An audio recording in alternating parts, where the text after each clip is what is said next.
The first thing you heard wasn't shouting, it wasn't the gavel, it was the sound of bone hitting polished wood sharp enough to freeze every breath in the room. That's how my morning in the Jefferson County Courthouse began.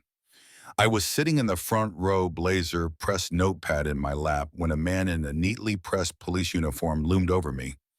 His name was Lieutenant Mark Danner, and he looked at me like I'd wandered into the wrong neighborhood. "Next time you want the front row, sweetheart," he muttered low, "but laced with poison, try showing up like you belong here." Then without warning, he yanked me up out of my seat like I was shoplifting in broad daylight. Nobody moved. Not the bailiff, not the judge's clerk. People averted their eyes the way folks do when they don't want trouble to splash on them. I adjusted my blazer, sat back down without a word, and opened my notebook. My pen tapped once. Then it started moving. Danner hated being ignored. I could feel his stare burning the side of my face the way a cat studies a bird through a window. "Probably here to cry for another one of your cousins locked up for resisting arrest." "Right," he said, loud enough for the second row to hear. He smirked like he'd scored a point in some game only he knew the rules to. I didn't take the bait. I kept writing. Truth is, I wasn't there for the defendant. I wasn't there for the show. I was there for him. 3 years earlier, the Bowers case had landed on Danner's desk: excessive force evidence, tampering, racial profiling. Every bit of it somehow slipped off him like grease off a hot skillet. That day in court, I wasn't just an observer. I was documenting, the kind of documenting that comes with intent. The bailiff leaned toward him, probably whispering my name. I saw Danner's jaw tighten. He'd had a long career getting away with everything from bad jokes to bad arrests. He thought this was going to be another routine day. He thought wrong. I waited for my moment, then reached into my bag and pressed play on a small recorder.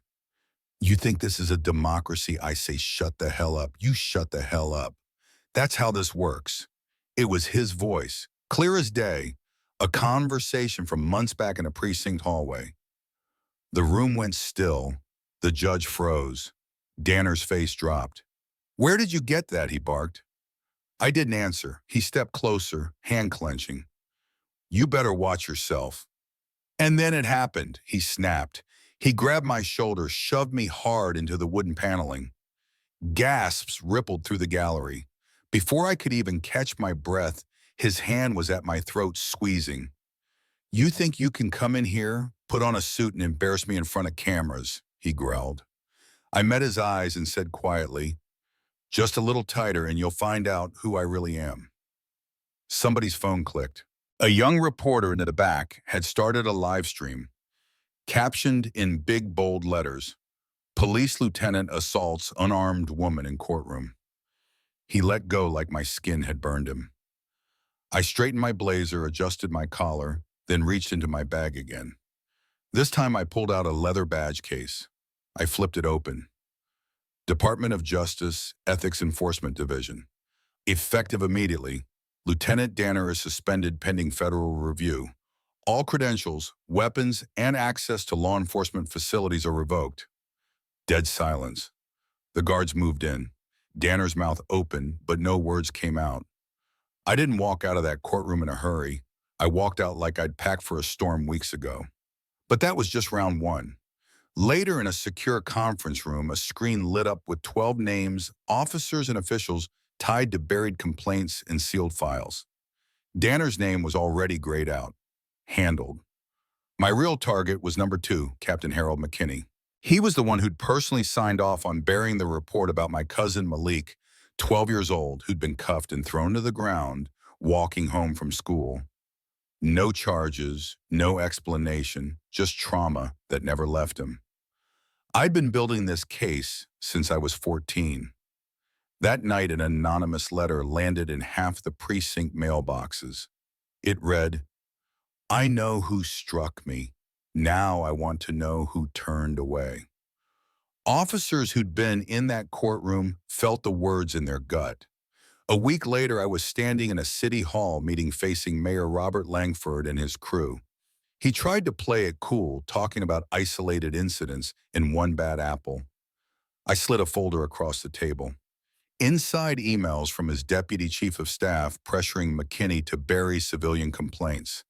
This isn't one apple, I said. It's the orchard. The room shifted.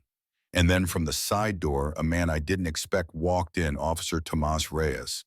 He'd served under Danner for years. He cleared his throat and said Lieutenant Danner didn't go rogue. We were told to bury body cam reports to rewrite statements. I went along with it. I've regretted it every day since. That broke something open. Committee members took his testimony on the spot. By the end of the session, the Internal Affairs Division was dissolved and a full federal review was ordered. Out on the courthouse steps, Reyes looked at me. You sure about all the... I glanced over at Malik now. 17 standing tall in a suit. Yeah, I said. I think I finally am. 2 weeks later, I stood before a crowd on those same steps. Mothers with strollers, veterans, teenagers in hoodies. They weren't there for a photo op. They were there because they'd seen what happens when you refuse to stay silent. 2 months ago, I told them I walked into a courtroom expecting justice to be blind. What I found was a system trained to look away, especially when the person asking for justice looked like me. But I didn't walk out defeated. I walked out determined to shine a light so bright, even those who try to look away will be forced to see. Malik stepped up beside me. He didn't have to speak. Just standing there was enough. The officer who'd put his hands on me was gone. The department's internal watchdog was dismantled. And thanks to people like Reyes, more officers were coming forward. A reporter called out, "Is it true the mayor's office offered you a deal to make this go away?" "That's true," I said. "They offered me money, a promotion, and silence. I chose the truth." Gasps, then applause. "Don't send me hush money," I added. "Send reform." That night, I found a handwritten letter on my desk. It was from a 12-year-old girl named Amaya. "I saw what they did to you. My mom cried, but you didn't cry. You stood up and made them listen. I want to be like you. I want to be a lawyer and fight for people like us." I folded that letter and set it on top of my law degree. Not every victory makes the news. Some live in the hearts of the next generation. The next morning, a new case hit my desk, a young mother roughed up during a traffic stop. Another voice waiting to be heard. I picked up the phone. "This is Attorney Pierce. I'm listening. So I'll ask you, what would you have done if you were sitting in that courtroom watching what happened? Would you have spoken up or looked away? Because justice isn't an accident. It's built one voice at a time. Now tell me in the comments, do you think Danner's fall was justice served or just the start of something bigger?"